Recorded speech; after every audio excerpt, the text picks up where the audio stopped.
1892 Holdings is a consortium of billionaires, including Amazon founder Jeff Bezos and Facebook co-founder Eduardo Saverin. It's led by British Indian investor Amit Bhatia, who will be the new vice chairman. The 1892 group bought its stake from US majority owners Fenway Sports Group. They were originally thought to have taken a 30% stake of Liverpool, but new reports say they've acquired 38%. Either way, it represents a huge profit for FSG. In 2010, FSG bought the entire club for just over $400 million when it was weighed down by debts from its previous owners. Its current value is thought to be as much as $7.4 billion. US ownership of Premier League clubs is booming. 10 of the 20 teams competing this season have American majority owners, including the current champions Arsenal and also Chelsea. They were bought by American investors in 2022 in what was, at the time, a record-breaking $5.7 billion takeover. But two of the owners, Chairman Todd Boehly and Director Mark Walter, are now considering selling their stakes to the majority owners, Clearlake. And while we're talking sport and money, let's move to basketball for the world's biggest ever deal for a sports franchise. The same Mark Walter, who is at Chelsea, has agreed to sell the LA Lakers for $12.5 billion. It still requires approval before it can go through, though. Well, Dr. Dan Plumley is Senior Lecturer in Sport Finance at Loughborough University. I asked him about Jeff Bezos' involvement at Liverpool. I think we've seen him obviously try and get into American sport franchises. We know they are very difficult to acquire. There is an exclusivity factor, as there is with big European football clubs like Liverpool. So he seems to have turned his attentions here with this consortium to English football. And if you can't get, one of the biggest American franchises in the world, the next best thing is to get one of the football clubs that are inside the top 50. And I think there is value untapped still in English football and across the European game that some of these investors are looking at.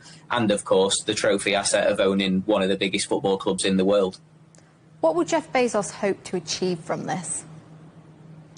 I think there's probably a longer-term play here, and we've said that a lot with people investing into football clubs. So there's potential here maybe further down the line for a full acquisition. It does give him and the consortium a degree of control, even at 30 to 40%. So they will have a big say in the decision-making moving forward. There's the natural American tie-in anyway to FSG and the backstory there. And Liverpool have made huge strides commercially in that market in particular. So there are a few question marks in terms of the end game and indeed the long game. But I think if you look at the American angle to investing in professional team sports, particularly into European team sports, what they tend to do is try and look at a 7 to 10 year picture and re-evaluate from there. American investment in football, soccer, has never been greater. Why do you think US investors are so drawn to this sport?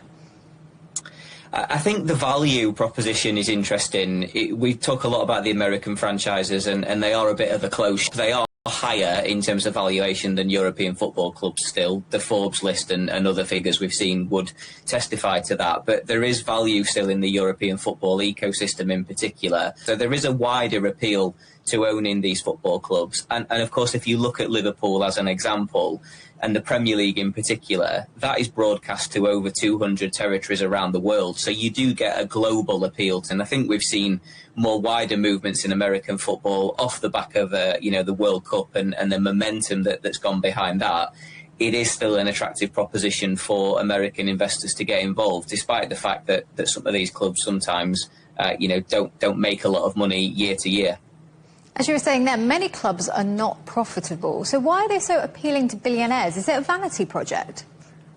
Sometimes it can be. We have to be mindful of that, of course. There's a lot of power and a lot of egos at the ownership level at the very top of football, and we can't ignore that. But I think in terms of the financial decision-making and where you look to potentially get a return, if you're an investor, and even at the very highest level here that we're talking with Liverpool and Jeff Bezos and the consortium, you're probably looking to extract that value further down the line, potentially through a sale. And the majority of Premier League clubs have foreign owners. Is that something you see changing?